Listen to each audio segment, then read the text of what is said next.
I am very pleased to introduce Mr. Richard Rubin. Mr. Richard Rubin is a reporter for the Wall Street Journal. More specifically, he is the U.S. tax policy reporter in Washington. His work focuses on interventions that are at the intersection of taxes, politics, and economics. He was the journal's lead reporter on the development of the 2017 major reform of U.S. tax law. Hi, Mr. Rubin. So I will leave the floor to you. Thank you so much. Great. Thank you for having me, and thank you for organizing this this panel. We've got a great group of business leaders, mostly from Canada, but also from Europe, to talk about what's been happening with small businesses during the pandemic and what's been happening with tax policy. I'm coming to you from Washington, so I'm going to learn a lot about what's been happening in Canada for the past 7 months, and so I look forward to this as well, and we'll have some good discussion. We'll hear in turn from each of our panelists, and then have some discussion, and then we'll have some time for audience questions at the end. Up first is Emilio Imbriglio, who is President and CEO of Raymond, Chabot, Thornton in Quebec, I believe, and he's going to talk about what's been going on there. Well, thank you. Bonjour à tous. Well, as the first speaker, allow me to extend my warmest salutations to our distinguished panel members, as well as Richard Rubin, our moderator. I'm going to start with 3 comments, Richard. The first one is, as far as I'm concerned, corporate taxation of SMEs is obsolete. My second comment would be that the Canadian tax system is in dire need of reform. And lastly, the system wasn't built for a crisis of this type of proportion, and setting tax policy, at least for a time, requires a new agile, more inclusive governance model. So let me start with a little bit of history quickly. Corporate entities were created to raise capital and to facilitate the distribution of profits and losses to stakeholders. At some point in time later, someone, probably for political reasons, decided to tax them. In Canada, that was as recently as 1916. They were ill-suited for taxation, as stakeholders and employees were already being taxed in their respective jurisdictions, creating tax complexities that were primarily aimed at double taxation or avoiding double taxation and abuses. As borders became blurred and the world became smaller with freer cross-border trade, taxation was correspondingly, again, complexified. And in my opinion, interjurisdictional competition has already rendered corporate taxation obsolete, particularly for SMEs. And this explains why there's been consistent decreases in corporate income tax rates around the world, in Canada, even between provinces. And there remains, I'd say, a compelling case, I agree, for taxing large, widely dispersed, publicly listed corporations and companies generating primarily passive income. But that's about it. The Canadian tax system is also in dire need of reform, especially since individual taxpayers are already way overtaxed. Federal, provincial, municipal, school taxes, sales taxes, permits, licenses, gas tax, vice taxes like cigarettes, liquor, cannabis, gambling, lotteries, and also profits from state-owned corporations such as Hydro-Québec. Now, the good news is Canada is a really, really wealthy country with qualified labor force, sustainable energy, abundant resources, and the challenge to create an environment conducive to growth, conducive to job creation, and also correspondingly conducive to social benefits, while also reducing taxation. Going back to taxpayers' pockets, as far as I'm concerned, is just not an option, and it lacks creativity. We can do better than that. We have to craft what I'd say is a new tax system that'll favor digital, regional, sectorial business environments conducive to growth, encourage development that's respectful of the environment, and tax incentives can do that, and driving investment to come in, both local investment and foreign investment. Now, that kind of balance at this point can only be accomplished through a reform, probably an overhaul. And according to a Nanos poll, 81% of Canadians agree that tax reform is a priority. SMEs in Canada, those with less than 500 employees, represent 99.8% of businesses in Canada, and they create 90% of the jobs. They're the engines that are powering the economy. So big solutions, as far as I'm concerned, is one, get people back to work. Labor's 2/3 of the tax revenues. Two, economic motivations and our ability to afford services to our communities has to come before the political motivations. And the system wasn't built for a crisis of such proportions, and getting out of it requires a new, agile, and inclusive governance model. Why can't tax policy be elaborated, at least for a time, through concerted decisions that include our main growth drivers, politicians, entrepreneurs, bankers, and other key stakeholders? And finally, there's no more free lunches. You can't just throw money at everything. Help has to come with conditions. Thank you. Thank you, Emilio. Next up is Geneviève Mottard of the Order of CPAs of Quebec. Thanks, Richard. And I'll certainly pick up on where Emilio left. I completely agree that the Canadian tax system needs a profound change and a reform. And that's something the Canadian CPA profession has been arguing for years. Not only we have a very complex tax system, and for the small story, and this is a true story, our government went through a reform of the tax system in the 70s. And at that point in time, the tax law was about this thick. And after it was reformed, supposedly to be simplified, it became about this thick. And it remains this thick today. So I agree with Emilio, the tax system needs reforming.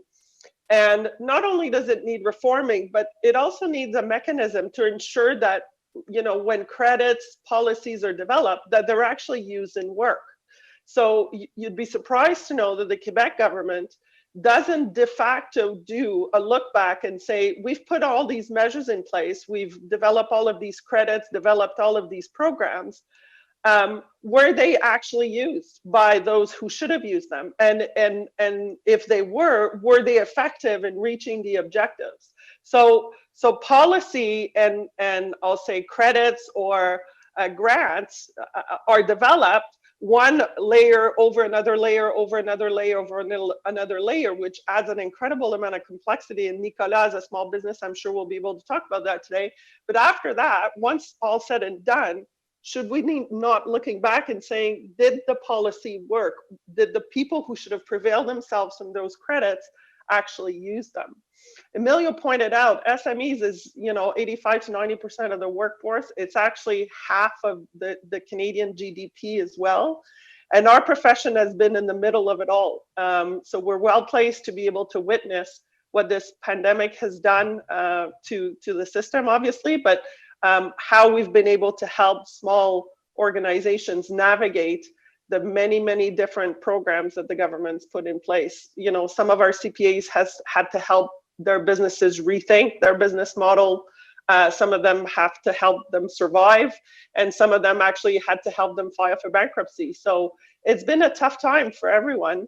The good news is, though, the profession is consulted by governments, and that is something we take a lot of pride in. We're a very credible profession, CPAs, just like in the US, and governments come to us for consultation. But the biggest thing I'll say that we've argued for many, many years is a reform of the very complex Canadian tax system. Great, thank you. Next up, as Geneviève said, is Nicolas Duvernois, yes, who is an entrepreneur and founder of Pure Vodka, and he's telling us before we came on about how he's been making just unbelievable amounts of hand sanitizer for the past 7 months, but I'm sure he's got some thoughts about that, as well as all the tax policy that he's been learning about and thinking about during this period. Yes, definitely. Well, premièrement, enchanté. Thank you very much for inviting me. As I always like to say, young entrepreneur, I don't know if I'm still young, 39, but whatever. As an entrepreneur, it's been 14 years I'm in business. I started my business, and since 14 years, almost the only thing I hear from the tax policies expert is we need a reform. So I'm not going to say we need a reform because it's been 14 years we say it. But what's super important for SMEs or medium enterprises like mine is to have simpler rules. To be an entrepreneur, to be in the market is already super complicated. I don't think that we have the tax policies that helps entrepreneurs to concentrate on their businesses. Look, to have a good tax system is not that difficult. It needs fairness, it needs adequacy, it needs simplicity, transparency, and most important, I think it's something that we always forget with the taxes, the tax policy, but with also all the laws and regulations, is that the private sector will always be faster than the governments that can change the tax policies or the laws and regulations. And our tax reform needs to be flexible, agile, and easily changeable, let's say, because we can see here, there was a case in Canada, pretty famous, the Netflix case, where finally we discovered that they paid zero tax, even if they sold literally something in Canada. And the government had to do like a ton of Cirque du Soleil things to be able to explain why that position and, or that case was legit, legal in Canada, and why another company from Quebec or from another province in Canada wasn't able to get the same let's say advantages that this company had. So fairness, simplicity, and transparency and flexibility are the most important thing for an entrepreneur to be able to compete against other companies. And I'm going to finish with a point that I think is super important also, is that we need to play, we all play the same game, but we have to all have the same rules. If I compete against a company that's from, let's say, the US, and that gets a ton of help from the government and comes in Canada, invests in Canada, and plays or tries to beat me, it's not a fair game. So I think that fairness is important within our own system, but within let's say the other countries or the companies that come in Canada and wants to compete with Canadian companies. I'm Perrin Beatty. I'm president of the Canadian Chamber of Commerce, and I'm not an accountant or a lawyer. Yet in 1984, 1985, I was Canada's Minister of National Revenue, responsible for administering the Income Tax Act. I remember being horrified at that time by the complexity of the act and how difficult it was for ordinary people and for small businesses and others to be able to understand how the law applied. And if you believe in the rule of law, a fundamental element of that is that people have to understand what the law is. If they don't, the rule of law breaks down. Well, if you were to compare what we dealt with in 84, 85 with what we have today, that was a model of transparency and simplicity compared to what we have in 2020. What has happened is subsequent governments have grafted on new elements, which has added enormously to the complexity of the system. And we have a system today which is outdated, it's inefficient, and it's unfair. And I would argue that particularly for individuals and for small businesses, complexity in itself is unfair because they often don't have the resources, except for Emilio's clients, obviously. They often don't have the resources that are necessary to be able to navigate. And there's something fundamentally wrong when an entrepreneur like Nicolas spends his time looking for ways to fit his company in between a comma and a semicolon in the Income Tax Act, instead of looking at developing new products and new business strategies. It distorts your economy in the process. And Geneviève, you're right. The last major reform was in the 1970s, but the last major review, independent review of the tax system, was launched in 1962 by Prime Minister John Diefenbaker, and it was the Kenneth Carter Royal Commission on Taxation. None of the current party leaders was born at that time, and the Minister of Finance hadn't been born at that time. And we desperately need to have a full independent review. Why hasn't it happened? It hasn't happened for a couple of reasons. The first is that the Department of Finance hates the idea of somebody else getting his hands on the steering wheel. They jealously guard their jurisdiction and want to maintain control of the tax system. And then secondly, politicians love the ability to tinker with special provisions in the tax system, whether it's boutique tax cuts or other elements that they can play with, each one of which adds to the complexity of the system. So we desperately need a review. And my pitch isn't simply how do we slash taxes, but how do we build a system that is transparent, that's fair, that's understandable, that's modern, that is not uncompetitive, that allows Canadian businesses to compete. And it's urgent that we do that now. So the Canadian Chamber, along with the accountants in Canada and so many others, have made the case very strongly that we very much need to have this sort of review, and we'll continue to press for it. Finally, as it relates to small businesses, 98% of the businesses in Canada are SMEs. And this means that they need to have a tax system that is understandable, that is fair, and that they can navigate adequately if they're going to be competitive. We'll have a chance to talk about other elements of SMEs over the course of the panel, but when we look at taxes, an important starting point is to fix the system. I take over because we have still no moderator.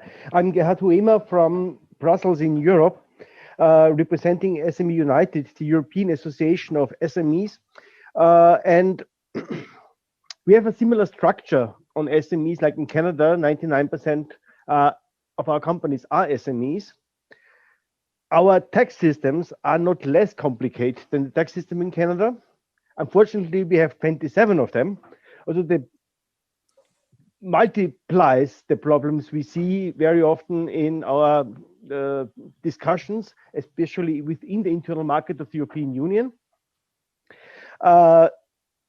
Studies say 30% of the payments on taxes are not taxes going to the government, are taxes paid for compliance, tax advisors, for example. And of course, we have the same policy agendas like you have in Canada. Yeah? It's about fairer and simpler taxation for SMEs. Simple, of course, because taxation is the most important barrier for not doing cross-border business within the internal market, not about third countries, within the internal market, because it's so complicated. And we have also the fairness issue, where SMEs pay a significant higher effective tax rates than larger enterprises, not even speaking about platforms and global IT giants. And this we try to solve with the same difficulties you have in Canada. Tax reforms go very, very slow and doesn't make progress. On the other side, and this is what I wanted to talk today, is that even having this situation, many countries in Europe have used tax policy as a crisis measure during the pandemic. In the first phase, helping SMEs to stay liquid by postponement of tax payments, etc., etc. In the restarting phase after the lockdowns in the summer, pushing demand by reducing VAT rates or sales tax rates. In the recovery phase now, helping SMEs to not to become insolvent by providing tax incentives for private investors in SMEs, by reducing the tax bias between debt and equity finance, by giving special tax reductions to specific sectors, allowing them to increase their profitability and to avoid to cover fixed costs which are not compensated by turnovers. Because in Europe, we have 80% of SMEs reporting loss of turnover during the pandemic, and 50% are in liquidity problems. And we expect now, after the crisis measures are over, end of the year, that we will have a huge hike in insolvencies in the SME sector from the beginning of next year. So, and I can go deeper in all these topics in the discussion if anyone is interested. Thank you.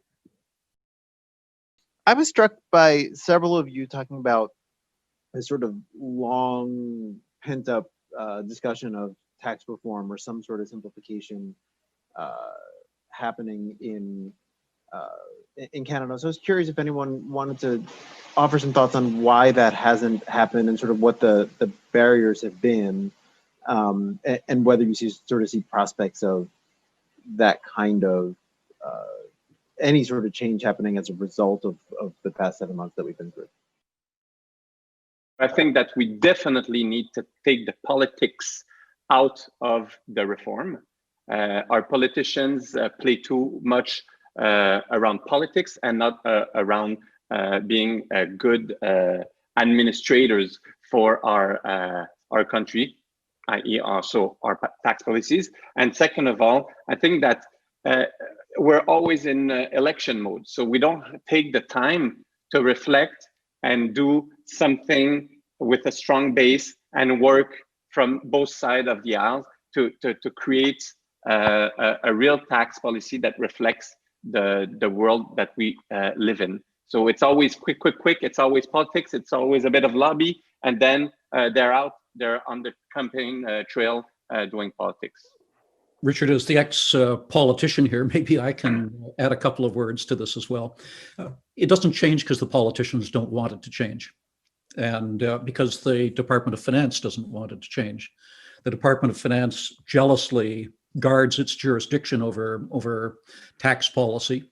The politicians there are really two factors there. The first is that they like the ability to be able to tinker with the tax code and to be able to make special provisions for one group or another. And as a result, then the income tax law in Canada becomes more complex with every subsequent parliament. The other factor is that, just going back to what we were saying before, if the Carter Royal Commission, launched in 1962, was the last independent review of the tax system. It found its way into law during the 1970s, and what was put into law in the 1970s bore very little relationship to Kenneth Carter's findings. Why? Because what you have when you open up the tax code is that every special interest activates and attempts to get a special provision. And so politicians tend to see tax reform as something that's a Pandora's box. You open it up, you don't know what's going to come out of the box. And as a result, then their inclination is to instead tinker with it as opposed to doing a root and branch reform. I would add to that it really requires to rethink some of the very basic principles on which the Tax Act was built. So the other funny story is this notion of a permanent establishment. And I think it's Nicolas who talked about the Netflix of the world, right? So the Canadian tax system is based on you having a permanent establishment in a jurisdiction. So back in the old days, a permanent establishment was you had presumably a building or some type of address where you did business, you had a factory, you had operations. Now that's all virtual, right? Like a company like Netflix operates all over the world. Well, what's the notion of a permanent establishment, right? So it really requires to go back to very, very basic principles on which the Tax Act was developed. And as Perrin rightfully pointed out, that's a daunting task, and it's a daunting task. You know, I'm a CPA, and I say that because it's, as many of us have pointed out, the Tax Act has not been built from a holistic, or rethought from a holistic perspective, but really has been to, I think the word you use, Perrin, is tinker, or, add in and tweak a little bit up here and there, or add on another layer, as opposed to sort of going back to the foundation and say, what are the basic principles that should be guiding this reform? And I think many of us have argued, it's agility, it's fairness, it's on a global scale, right? Like the Canadian Tax Act was built at a time where Canada, yes, was part of the world, but one would argue globalization has exploded since then. So all of those concepts have to be rethought. And I think it's just a very, very daunting task, and it's going to require a lot of political will to do that, because it won't be simple. But somebody has to be willing to take on that baton and have exactly like the political will and bring in the parties like us, like CPA Canada, who've been arguing for it for a long time, and it'll get done, but it's going to take a long time. And what sort of tinkering have we seen during the pandemic? Has there been, either for small businesses or all businesses, effective or ineffective tax policy, tax tinkering that's occurred in the past 7 months? Perhaps I can go on that. I wouldn't qualify it as tinkering in that case. It comes primarily in the form of aid, and aid is not quite the same thing as tax policy. I'm not one to second guess because that's too easy. So a lot of decisions were made, but had they not made the decisions that they made at the time, the consequence would have been catastrophic. So aid had to be put out there. Primarily, a government decides that we went from labor shortages, quite literally, to shutting down and putting into hibernation the entire economy for a period of several months. So when you do that, you also have to come back with programs where the tax policy will become an important component, and where the timing for reform is so perfect is that you now have to focus on repaying the consequences of the decisions that were made over many, many years. And it's not true that it comes at no costs. It comes at the cost of the next generations. So the next tax reform will have to include a number of components that are aimed at ensuring that perhaps we create wealth out of resources that we haven't done in the past in the way we've done it. Ensuring, of course, that it's done in a sustainable fashion. Perhaps we have to build it around new philosophies on carbon emissions. Perhaps we have to make it such that if you get this kind of aid, well, you can't pay it out as a bonus or as a dividend. It has to go back into the business. There's got to be conditions that come with it. So I think we have a great timing and opportunity to make this an important topic because it's a concern of future generations, and make it more modern and fair. We've written reports on how society has changed, and the definition of a family's changed, and how business has changed, and it's become more global, as people have said earlier. So the tax reforms have to also take into account the realities of what is competitive today, what is fair today, what is equitable today, what is transparent today. It's not the same thing as it was in 1960, 70, 80, or even 10 years ago. Richard, I fully support what Emilio is saying there, but I'd add a couple of things as well. One of the things that governments have done during the pandemic is to defer taxes and other payments that are owed by small businesses. The difficulty with that is that it's a deferral. It's not a forgiveness. And what's going to happen is that for many small businesses, as those deferrals end, they're going to hit a wall. And so a real issue in terms of how we manage the pandemic will be whether or not the government continues those deferrals indefinitely, and if not, then how they begin to phase them down. Because I think we're apt to see a wave of bankruptcies among small businesses in particular. I fully agree with Emilio. The government had no choice but to bring in special provisions to help people make it to the other side of the river. The difficulty is with the second wave, many businesses and many families are going to drown in the process without assistance. The other thing that governments have to look at is the level of taxation as well. We've certainly called on governments to avoid adding to taxes during all of this. Nicolas is in a business where there's an automatic escalator that will come into effect again at the beginning, I think it's April 1st of next year, a tax on alcohol. And this, again, is simply going to drive up costs for him and for other businesses. And as a consequence, then tax policy can actually have a very damaging effect on small businesses as well. I would like to add something on these crisis measures, because there comes an additional problem into play. Of course, we have now the deferrals, and if we start into paying this back, there's a risk of insolvency. However, we also cannot keeping businesses which are not viable anymore alive forever, because this will reduce tremendously the welfare of the whole society. So we have to here find a very sensitive balance. And on the other topic discussed before, I think this finding new tax systems covering new business models like platforms like Netflix, etc., is also a huge an important aspect for the globalization, because we have this discussion now at the OECD level. Now they have postponed their final decision from the end of the year to mid of next year. But there is a clear willingness in Europe, for example, that if the OECD doesn't succeed to come forward with a global model, the European Commission and the European Council will try to find their own solution to tax these sectors.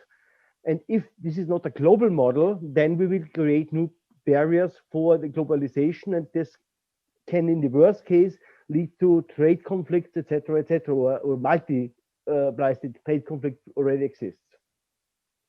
And the funny thing is, there's just something that also jumps out when we talk about that, is that I think we've been looking at the problem always the same way.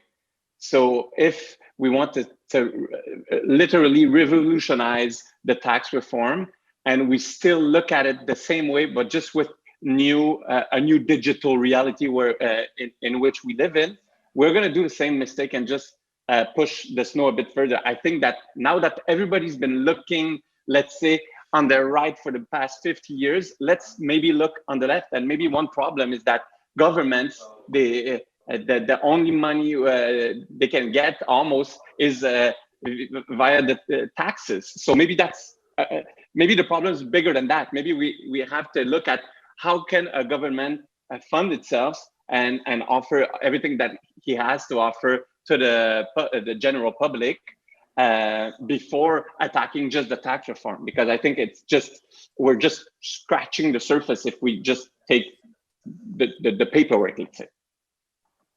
I was struck, by this sort of tension between trying to simplify, but then also Emilio was talking about conditions on aid, which sort of adds complexity. So I was curious if you all have thoughts about how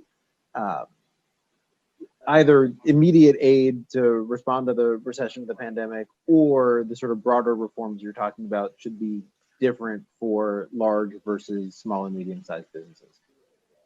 I'm not going to answer your question directly, Richard, but it's a good example. The governor of Quebec, just before the summer, launched a project to restart infrastructure, like big infrastructure works in the province, and suggested an expedited way by which these projects were going to get, approved through the system.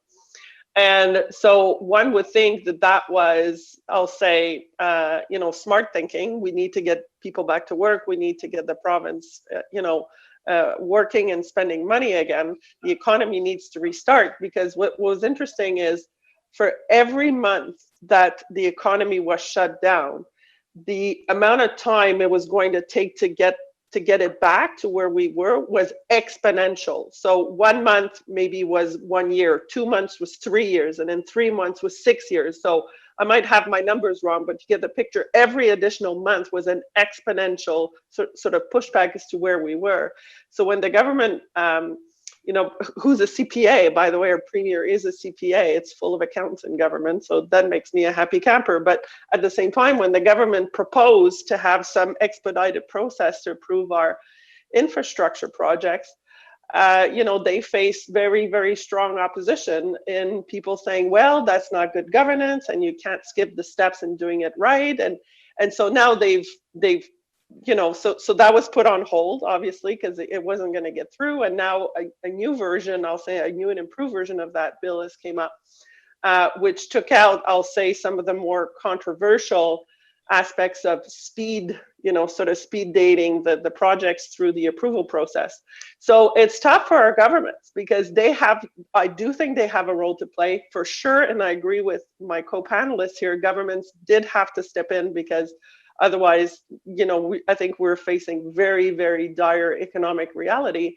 But at the same time is how do you do that while respecting, I'll say, good principles of good governance? That's a difficult act to balance sometimes. And whether they should be different for large or smaller businesses, Nicolas, I think, is probably better place for me to But I think we have to reinvent the way or to look at it different way, because we have to stop our obsession with big companies and too big to fail. If they fail, they fail, okay, at one point. And we always talk about democracy, and democracy for most of the countries is 50% plus one. SMEs, it's 99%. So I think we should rebuild our economy around SMEs. And yes, unicorns, we all love unicorns because they make great headlines, but we cannot just take the majority of our let's say the aid that we give, or the support, the financial support that we gave to some companies, and just SMEs are always the first one to receive the shock, let's say, and always the last one to get the help. But they're 99% of the people, and those people are real people. It's not like they're on the NASDAQ or whatever. It's people like me, like everybody that works, that vote, that pays for some people rent, that buys groceries. So I think that we should really stop having an obsession with the biggest companies, stop wanting to always do a home run, and let's try to get to first base first and start from there, you know? Like, we're obsessed by wanting to do a home run, and it comes back to because it's politics, and politics, they prefer to say, we saved, they pay half the salary, 600 jobs, instead of saying we created 3 jobs, but in Rimouski, and they really need 3 jobs in Rimouski. I work with entrepreneurs like Nicolas every day throughout the province of Quebec, and our company does it worldwide. And I have no doubt whatsoever that the taxation system between large and small has to be different. In fact, Gerhard earlier mentioned that in Europe, there's inefficiencies in the systems because it's expensive for small businesses. I think the number 30% was the number that was cited. In my opinion, it's very, very, very expensive for governments to collect taxes in organizations that are still in the growth phase. They don't have the infrastructure. They're not at that point yet where they're where it's simple for them, and they have the CPAs, for example, Geneviève, to do the work. And in my opinion, the taxable income shouldn't be taxed until such time as you've reached maybe $500,000 in taxable income, so long as I said earlier, it's going back into the operations, into employment, into digitalization, modernization, the equipment, robotics, and so on, and not to be held in a passive income format to generate dividends or to just grow the cash. So I have no doubt that they cannot possibly be the same. And with regards to the aid, I also agree with the comments that were said. That aid has to, it takes courage to not be universal. So, I mean, unless you accept that some businesses won't survive, you're going to make mistakes. And unless you accept that some sectors need it more than others, but stand to grow a lot faster, you're also going to make mistakes. So it has to be unequal, it has to be sectorial, and it has to be regional. And yes, big business probably needs it less. Okay, so there are many of the big, I'm not saying all of them because some of the sectors are really, really, really challenged, and we know which ones they are. Hopefully, if they weren't challenged before this pandemic, chances are they could prosper. If they were already challenged before, that industry was just already ill, and the time frame was shortened. Perhaps I could pick up where Emilio leaves off there. And the government is attempted in Canada to have policies that apply across the board as much as possible during the pandemic. But one of the things we've learned is that one size fits all is often one size fits none, that the circumstances are different by size of company and by sector and by region. And the good news now is the approach they're now taking is much more tailored. If we're going to shift away from a subsidies-based economy to one where both families and businesses are able to become self-sustaining again, we're going to have to be much more tailored in what we do. not provide assistance to everyone, but target the assistance where it's needed and design it in a way that it really responds. In the case of small businesses in particular, they do have unique needs. The impact of rentals on so many small businesses has been devastating.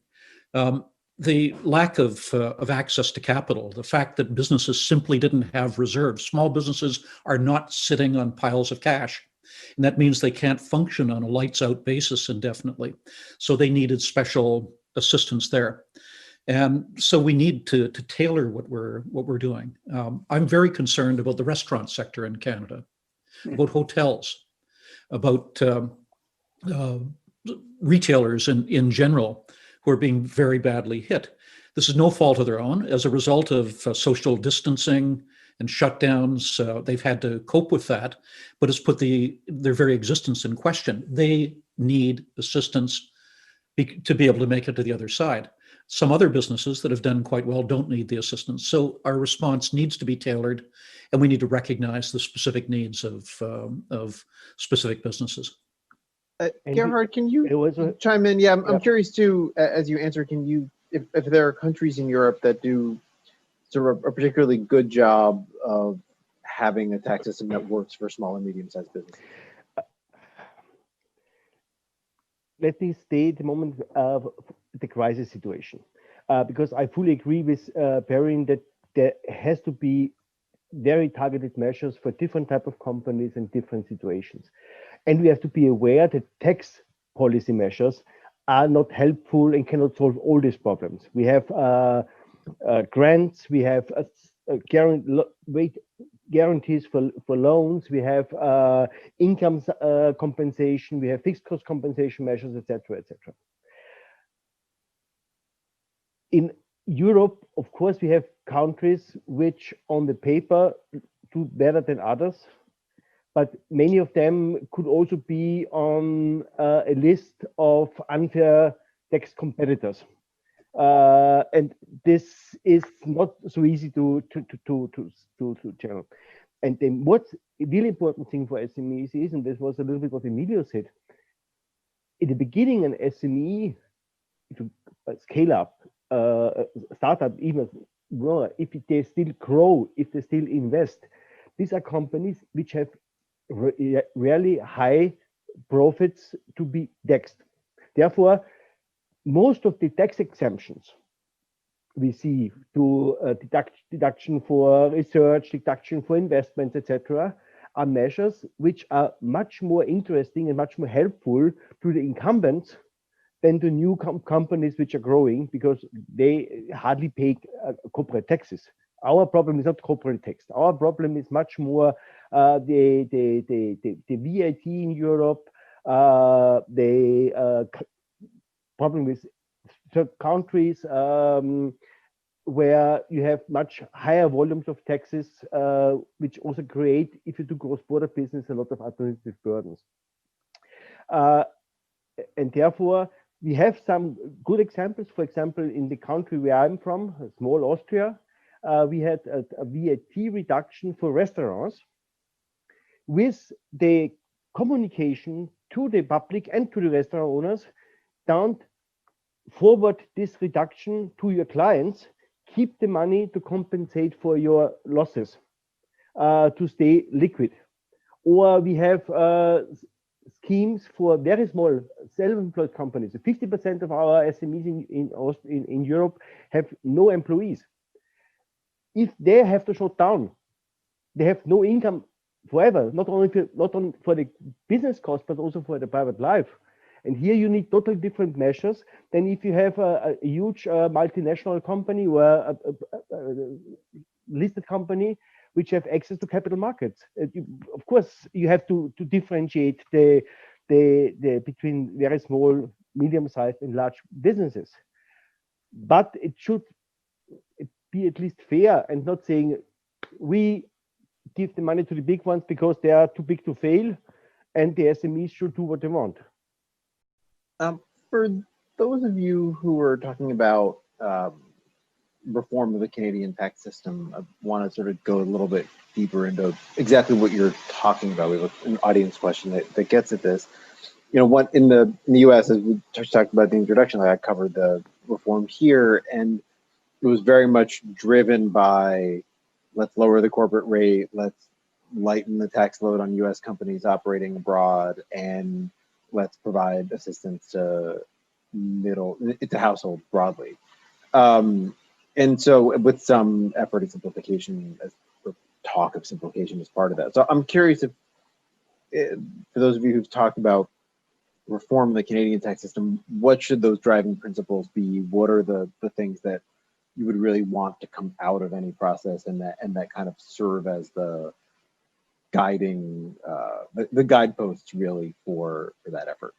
Whoever wants to jump in. I could start.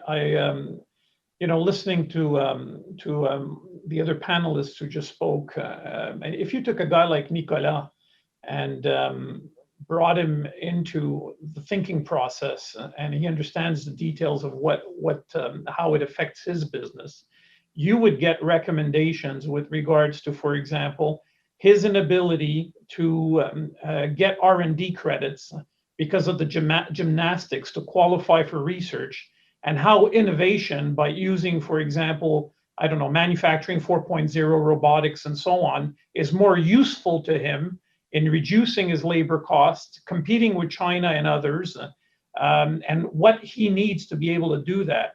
So you would get if you had the same thing with the OCPAQ, for example, with Geneviève, she would tell you, the definition of a family from 20 years ago is no longer the same definition as today. And tax policy does drive behavior. So you have reconstituted families living at different addresses because their tax treatment is unequal. If they do that, they get more money back from the government if they stay separate, which is ridiculous, only because the tax code's not up to date. So you really have to have the conversations taking place. Right now, I think the key is for Canadian organizations to take on the challenge of digitalization, reconfigure, for example, their production lines because they have to have 6 feet distance between two people, make sure that they're getting the kind of automation in their logistics and their manufacturing, in their procurement chain in place. So, that 25% of SMEs have more deposits than they have debt. And right now it's locked up. They're not taking it out because of insecurity. So how do you get that money back invested? That would be another element that you'd get.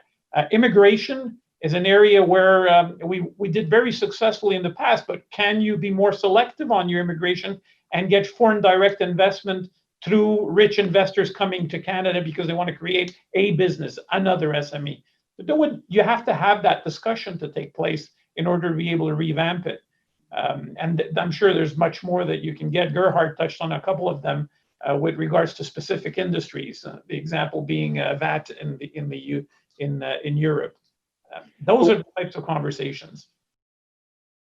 We talk about fairness, but the system is made by default. It can't be fair because it considers a company, even if you're the smallest one or the biggest one, with the same, it looks at the company with the same eyes. So right from the start, you can't compete with someone who has a CFO and 20 accountants to look for every detail that they can get from the tax policy, and an SME who most of the time it's maybe your best friend who's like half of an accountant. Like you're not really sure if he is a real one or not. He says he is, so you trust him.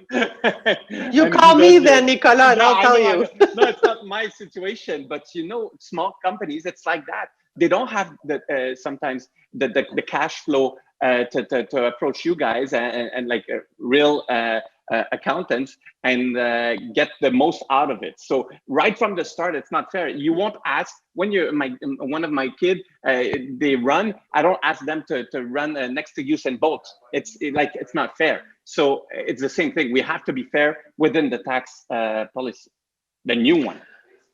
Our colleagues I'd add, Richard, that our colleagues at CPA Canada have been consulting government for a long time about what should a Canadian tax reforms project look like, and what are some of the guiding principles.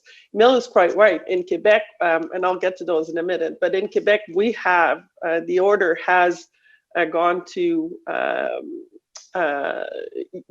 government to when recently they reformed family law, and which is what is the definition of a family.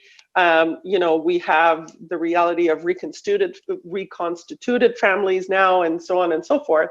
And we went to government and we said to them, well, if you're gonna change those definitions for the benefit of children and family life, you got to attach the tax aspect to that. And the government kind of looked at it and said, say what? And we said, well, if you don't do that, if you just reform family law in a purely legal aspect, but don't attach everything in the Tax Act that comes to what is a family, then you're going to have a failed reform, because people will take decisions not based on what is best for their family, but what's going to be the tax impact of their decisions. So we've worked with government to try and sort of sensitize them to that reality. But our colleagues at CPA Canada have been arguing for reform in the Canadian tax system for a long time, and they have the overriding principle that you have to go back to, why is tax there? Why do government tax, right? Well, it allows government to get revenue to undertake its work and to provide benefits and services to the population. So the overriding principle of a reform has to be, well, what revenue does the government need for public good, and what is public good, right? We're going to have to maybe come up with a new definition of that. But then the guiding principles are what we discussed today. It has to be simple, it has to be fair, it has to be competitive, it has to be efficient. And one concept we haven't talked about is there has to be certainty. So Canadian taxpayers need to understand exactly how the system will affect them. And sometimes our laws are so complex and are left open to such wide interpretations. There is uncertainty going in, and I'm sure Nicolas would have a ton of examples of, is this going to affect me or not? We've talked about transparency. I've talked about the need to do regular review and sort of look back and say, okay, did this work, does this not work? It has to be coherent, and it has to be done in coordination with the provincial governments, right? This is a federation, so you can't just have, we talk about the Canadian tax system, which is a federal system, but you can't do that in a vacuum without working with the provinces and making sure that nationally we're coherent between provinces and the national system, but also with our colleagues internationally. So, quite overarching principles, and how it all boils down to a reform, I'm not sure how it would exactly articulate itself, but there are certainly guiding principles that we could all agree to embark on this journey. Richard, you have some in your thoughts? question, Yeah. you alluded to the U.S. system. And I think one of the differences between the Canadian business community, the U.S. business community, is that both in regulatory reform and in tax reform, the U.S. business community is focused on the volume. What's the level of taxation, or what is the volume of regulation? We've tended to focus more on the structure. How can we reform the system to make it more transparent, more fair, more efficient than it's been? And so that we better understand the purposes for which something is designed as well. Same on the regulatory side. Instead of taking the approach that we're simply going to go in and slash all regulation, the issue has been, how do we regulate smarter? And how do we ensure that the regulatory system isn't a drag on competitiveness, as opposed to simply saying we're going to cut regulations willy-nilly? And in the longer term, I think that that's the preferred approach. We, of course, would like to see less regulation, and we'd like to see lower taxes. But on the tax side in particular, our national debt has now gone up to $1.2 trillion. And we have to live in the real world here. That's going to have to be paid, or else we're going to send the bill to our kids. On that, if you permit, Perrin, I'd like to add a couple of comments. In terms of tax reform, going back to the original question, I'll give an example because I'm very close to it. I was a chief financial advisor to the province of Quebec on procurement of hospitals and hospital infrastructure over the course of many years.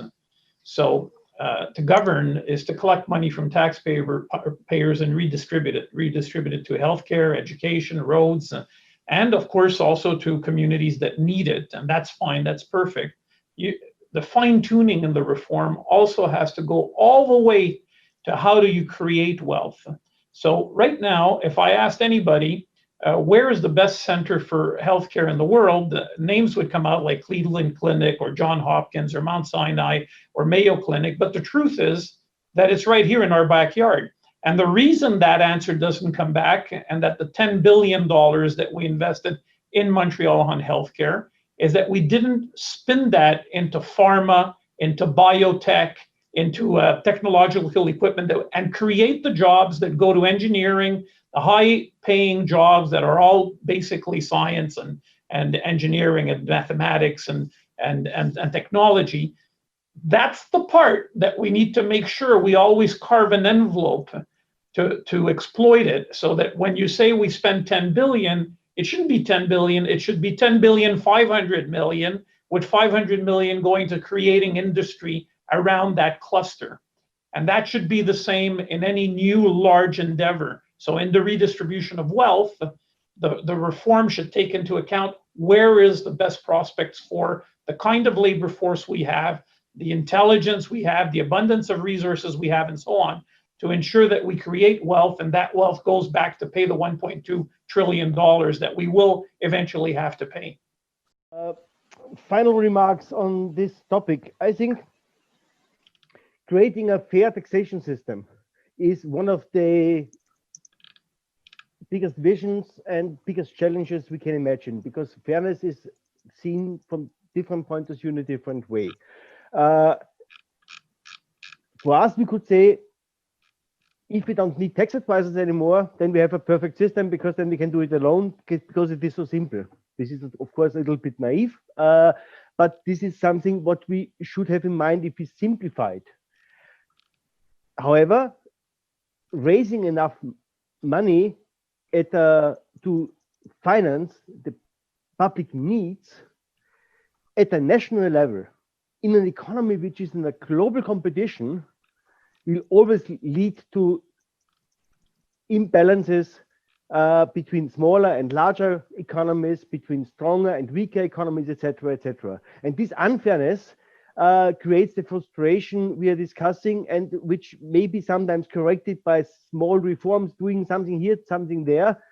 And this creates the complexity we are suffering from. And therefore, I am not very optimistic that we will find national solutions for a global problem. Richard, if you can say that anything good has come out of a pandemic, I guess there are perhaps two things. The first is it's forced us, all of us, government, business, alike, individuals, to be innovative and to look for new ways of doing things. That's good. We need to maintain that as we come out of the pandemic, as we go into whatever the new normal is going to be. I've just simply been stunned in looking at the business community to see how innovative so many businesses have been. That includes Nicolas, who gets into hand sanitizer. He's not drinking the hand sanitizer. It's a whole new line of business for him. Or injecting like someone. Or injecting like someone else. The other element that's positive is the feeling that we're all in it together.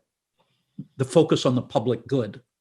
And that may create an opportunity for us to make reforms in our society that wouldn't be possible in other times, that we can take down interprovincial barriers to trade, for example, drive up costs of doing business in Canada, or that we can encourage government to take a look at the tax system or to make other reforms that need to be made.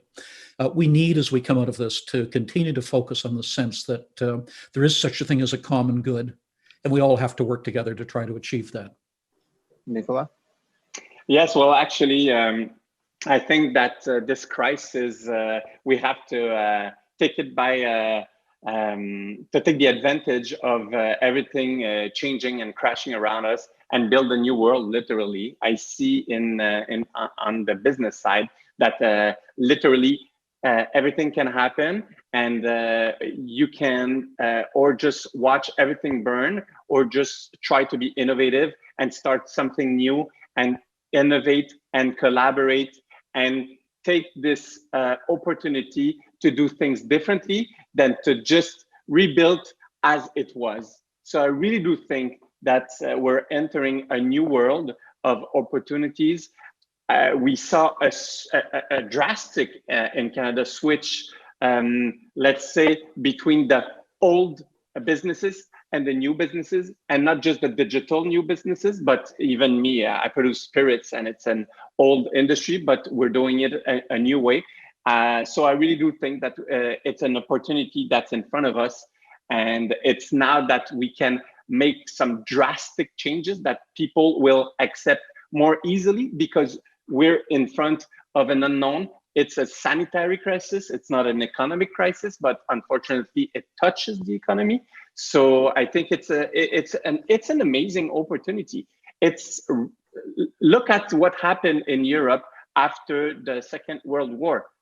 It was a catastrophic experience. Everything got destroyed, but they had to rebuild, and they wanted to rebuild it in a different way, a new way.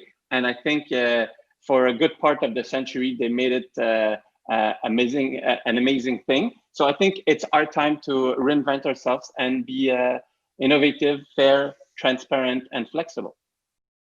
Yeah, I would pick up on my co-panelists and basically say business it's back to business as unusual, right? This is a new normal, and business will never be the same. And I think none of us today can say that the way we used to operate and think and look at how we carry ourselves out as citizens and what matters will be different. And I think it'll be different forever. So I do believe we have a huge opportunity. And yes, I'll preach for my choir now, but we are a CPA profession, and we do have incredible credibility with our governments, with our policymakers, to be a voice for the reform of the Canadian system. I think we've done that, but we should definitely continue to do that. I think accountants are so well placed to see a business in all of its angles. And Nicolas talked about that today.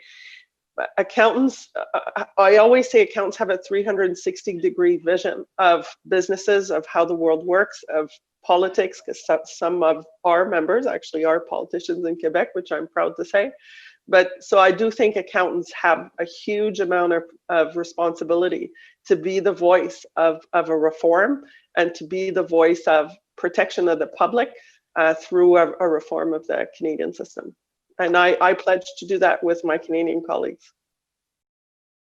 Yeah, just two comments really. The first one is the degree of positivism that I've heard. I echo it. I believe that there is opportunity. We need to act. And the words that come back to my mind are, one is courage, the courage to make some of the tough decisions.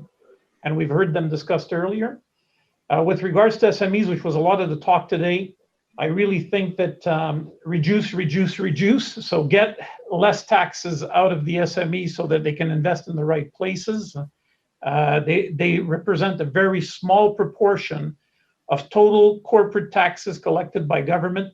2/3 of the taxes come from deductions at source from employees who are employed. And we know that they create 90% of those jobs. So when you have full employment, you have a rich state that you can reinvest in other areas. I also think that there's no free lunch. So this whole concept of I want, because I'm a taxpayer, doesn't work that way. And you have to put the conditions to make sure that it's a win-win. So yes, society needs to take care of its people, but you just don't give the money without conditions as to what the behaviors are going to be. So I think that's another element that needs to be put in there. And my last comment has to do with STEM. We have a highly educated labor pool. A lot of them are in sciences, technology, engineering, and mathematics. And I think that these investments, that we could redistribute the wealth to make sure that they go into the areas where we'll be funding high-paying jobs, will create for an environment where we can quickly repay the $1.2 trillion. It's not a question of a few years, it's many years. We quickly repay it, take care of the next generation, because that burden is falling flat into their hands. So there are our children and grandchildren and so on and so forth, and making sure that we address that now. Timing is also an important comment that came back to me, and I think we have a good timing to actually do something that's worthwhile.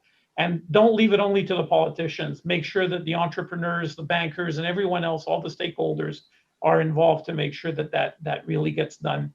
And those would be my comments. Great. Well, thank you all for this panel. Really, I learned a lot about the Canadian tax system and the desire for reform, and so I hope the audience took something good from it. And thank you all for being here. Thank you. Thank you. Thank you. Take care, everybody. Well. Thanks a lot. Greetings from Europe.